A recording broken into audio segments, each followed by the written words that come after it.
let's quickly get to Zanzibar right now. We're being joined all the way from that island country by Chris Emenyonu, our special correspondent who's been covering the African Nations Championship. Chris, thank you so much for coming through tonight. You're not looking particularly happy, and it's understandably so, after the Super Eagles were plastered, pummeled, defenestrated, destroyed, decimated, smashed. I could go on and on, but 4-0.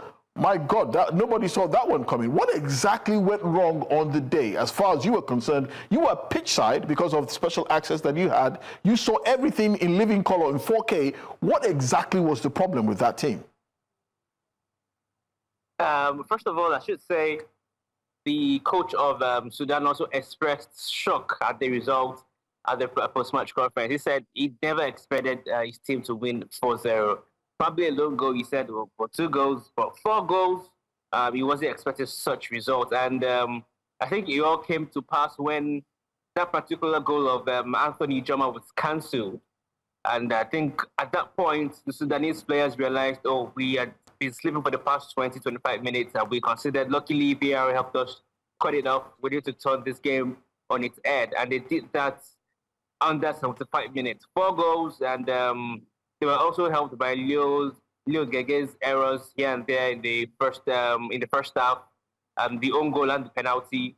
And when Nigeria considered that first goal, the expression on the faces of the players, I was very close to Alimi because I was side pitch, like you said, and the expression on his face really showed that they were not confident enough to fight back after considering that first goal. So it just felt like they immediately gave up when they considered that first goal, and he showed how not confident they were henceforth after the first goal. Oh wow, guys, any questions? I wanted to quickly ask you. I mean, interestingly, your attire is reflective of the mood. It's black, right? It's, you know. But I mean, we know that. I don't need to ask you what the mood in the dressing room is like. I know it's downbeat. We're out of the competition again. But, I mean, you cover the Nigeria Premier Football League really, really well. I could also call you like an apostle of the league, right? Well, you need to speed this question up. Time. Yeah, but the question is, how do you think this reflects on the Nigeria Premier Football League that actually starts its new season in a couple of weeks from now? Well, to be honest, I think it just reflects what the MPFL is. The structure in the MPFL, the administrators, for the facilities, for we've talked about the players, are extremely bad.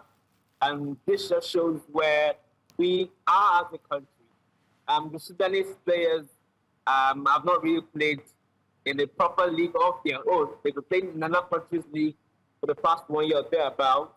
And it just shows us that even if we have a consistent league, if we do not have a good structure, if we don't have the good facilities and the right things in place, we're still nowhere to be found. And the players themselves know this. I think to a large extent, they share a huge blame in this. Definitely, if you want to throw them under the bus as well, even when we all know that a large share of the blame should actually go to the coach, who is just a very rigid and very stubborn person, in my own opinion, when it comes to tactics. But I think the players and the league take a huge responsibility for this loss as well. Right, Chris, I have 2 questions. If it was in Nigeria here that game was played, we know how the fans will react. But I'd like to know, how did the fans react over there after that loss? I can see the chairs are still intact right there at the stadium. Nobody threw any tantrum at the stadium. So how did they react? Then again, there's another question about Eric Schell. Why would you allow a foreign manager handle a Super Eagles B team, which is supposed to be a plethora of the professionals playing in the MPFL? Well, for the fans, we didn't have a lot of Nigerians in the stands. We really had about a few, which interviewed them earlier, and they all expressed disappointment. And the funny thing is, so the 90th plus 4th minute, they were still waiting for the team, saying, oh, we should just score 1 goal before we go home. They really wanted the team to score a goal. And they were really disappointed because they were also here in the first game against Senegal.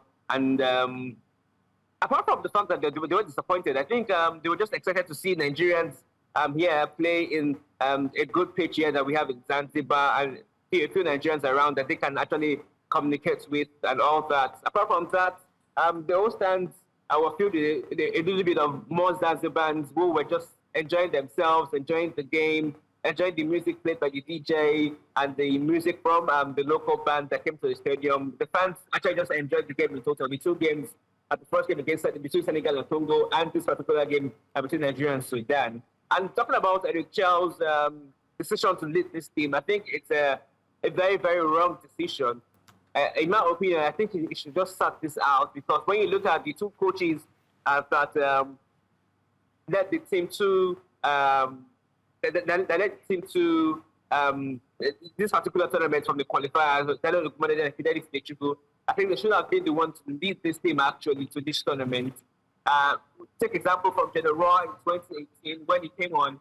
He actually did not take the Chad Eagles to Chan in Morocco. He allowed Salisu Yusuf to take charge of the team, and they ended up in a very good position. So I think Eric Church actually start this one out. Let Mother Day and Igechuku actually lead the team and do what they have to do and lead the team. But I actually have good information from the camp that says the funny thing is Chad does not really listen to Ogumodede and Igechuku in some cases. And I think that's one of our problems that we have here. It's obvious that Chad does not know these players, and it's obvious that he does not even understand the politics and how the MPFL works. So that's someone that understands the players, someone that knows the league, someone that knows the players in and out, actually lead them to this tournament. We probably would have had a better tournament than what we have right now, but here we are. Chad has led us. The 442 diamond is not diamonding, Chris, and we have to... Chris, honestly, this doesn't add up, and I think it's just a narrative for the pro NPFL guys to just find an excuse. It doesn't add up. Mm. We've looked at these two games today. Did we have a coaching problem? No, that's the truth. Do we have a quality problem? Yes. That is what we should be attacking. Not this coach was with this team when we qualified for the Chan, the Ghana game. I remember. Right? No, I think it was actually Ogumodede. I'm saying he was around. He was around. And Fidelis. He was around. Mm. This coach had at least a month to work with these boys in Ikene. Mm. 1 month. I know that the preparation. Don't forget, this team was also decimated by a lot. I know, but don't make it look like those players went to the Premier League. Well, did they go to La Liga? But they were key players for this team. They were key players, but don't make it look like they had quality to go and play in the Premier League. Okay, do you have a question for me? I just wanted to debunk all of that talk. That he's the coach of the team. Everything goes through him. Yeah. I don't care if he listens to Daniel Ogumodede or not. He's the coach of the team. But what we witnessed in Zanzibar in those two matches, it's not because we had a coaching problem. It's because we have a quality problem. It's because we went to a congregation where we could measure our league with the very best in Africa, and we failed. Mm. So don't let us start talking about the fact that he was supposed to be. No, please, please. We'll be talking much more about this Chan, this Chan match between Nigeria and Sudan later on in the show. But we have to let Mike go. It's past midnight there in Zanzibar, and you really need to be getting over. Mike Emenyonu, our special correspondent, right out there at the African Nations Championships, will be covering this tournament for us. Thank you so much, Chris. I beg your pardon, Chris Emenyonu. Thank you so much for joining us. We'll be reaching out to you tomorrow, hoping to get more reactions from the Nigerian team. We heard that while you were covering that press conference, the players basically breezed through the mix zone, and we couldn't get any post-match reactions from them. But Chris, we'll be reaching out to you tomorrow to get more reactions from the team. Thank you for your time. Gentlemen, we'll be talking much more about this. I can't wait. I know you have a lot to say. I know you have a lot to say. Before you move on to this, while Chris was talking, did you realize what was going on behind him? Yes, I did. Stadium maintenance. Yes. Immediately after the match. Christ. But are you saying that does happen in MPFL? From where? Oh, wow. Okay. Okay, we'll talk about that later on in the show. We just left the WhatsApp. Well,